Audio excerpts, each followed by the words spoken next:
गुरु जी का खालसा श्री वाहिगुरु जी की फतेह। जन्म साखी 10 गुरुओं की सूरज प्रकाश ग्रंथ। साखी गुरु अर्जन देव जी की। भाई पेड़ा मोखा पुण्यदान और सुख प्राप्त। एक दिन इन दो सिक्कों ने हाजिर होकर प्रार्थना की कि गुरुजी, हम सदा ही दुखी रहते हैं, हमें सुख किस प्रकार मिल सकता है।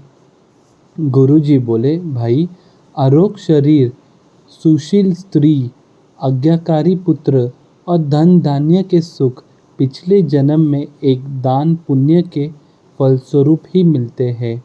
गृहस्थी का बड़ा धर्म दान पुण्य करना और नेक कमाई ही होती है। इसलिए आप नेक कमाई, पुण्य दान और सत्संग किया करो, आपको सुखों की प्राप्ति होगी। धन गुरु नानक। बाला कृष्णा को मन शांत का उपदेश। बाला और कृष्णा पंडित बहुत सुंदर कथा करके लोगों को खुश किया करते थे। एक दिन इन्होंने गुरु दरबार में हाजिर होकर प्रार्थना की, महाराज, हमारे मन को शांति किस प्रकार प्राप्त होगी, कोई उपाय बताओ। गुरु जी ने कहा, अगर आप मन की शांति चाहते हो तो जैसे लोगों को समझाने को कहते हो, उसी प्रकार आप उस कथनी पर भी अमल किया करो। परमेश्वर को सापेक्ष ज्ञान कर उसे सदा याद रखा करो। अगर धन इकट्ठा करने के लिए कथा की जाए तो मन को शांति नहीं हो सकती और मन को लालच लगी रहती है।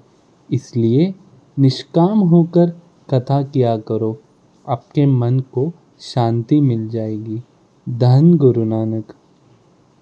सन्मुख और बेमुख समुंदे को उपदेश। एक दिन गुरु जी ने समुंदे ने प्रार्थना की कि महाराज, सन्मुख कौन होता है और बेमुख कौन। गुरु जी ने वचन किया, भाई सन्मुख वह है जो सदा अपने मालिक की आज्ञा में रहे। जैसे परमेश्वर ने पुरुष को नाम जपने और स्नान करने के लिए जगत में भेजा है। जो पुरुष इस आज्ञा के पालना में शारीरिक शुद्धात्म के लिए स्नान करना, मन की शुद्धि के लिए नाम जपना और शारीरिक आरोग्य के लिए नंगे भूखे को यथाशक्ति दान करता है, वह सन्मुख है। ऐसा पुरुष सदा सुखी रहता है। बेमुख वह पुरुष है जो सदा माया के व्यवहार में ही लगा रहता है, अपने मालिक प्रभु की ओर ध्यान नहीं देता। ऐसे पुरुष सदा दुखी रहते हैं। धन गुरु नानक। गुरुमुख और मनमुख। एक दिन गुरु जी के पास 3 प्राणी कुला, भुला और भागीरथ मिलकर आए और प्रार्थना की कि हमें मौत से बहुत डर लगता है, हमें जन्म मरण के दुख से बचाओ। गुरु जी ने कहा, भाई आप गुरुमुख बनकर मनमुखों वाले कर्म करने छोड़ दो। उन्होंने कहा, महाराज, हमें गुरुमुख और मनमुख का निर्णय करके समझाओ कि गुरुमुख और मनमुख में क्या लक्षण होते हैं। तब गुरु जी ने कहा कि गुरुमुख के लक्षण इस प्रकार होते हैं कि वह गुरु के वचनों को सदा याद रखता है और उस पर नेकी कर उसकी नेकी को याद रखता है, सबकी भलाई सोचता है और चाहता है, किसी के काम में विघ्न नहीं डालता, खोटे कर्मों का त्याग और नेक कर्मों को ग्रहण करता है। गुरु के उपदेश को ग्रहण करके अपने अंतस्वरूप को जानने वाला और अनेक में एक को देखने वाला होता है।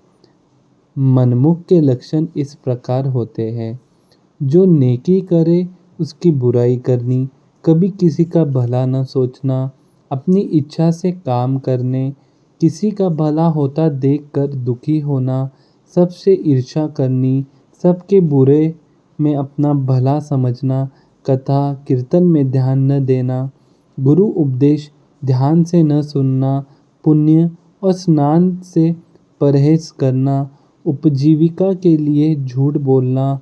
यह निर्णय सुनकर इन्होंने गुरुमुख के लक्षण ग्रहण करने का प्रण कर लिया और गुरुजी को माथा टेक कर अपने काम काज में जा लगे। धन गुरु नानक। वाहिगुरु जी का खालसा, श्री वाहिगुरु जी की फतेह।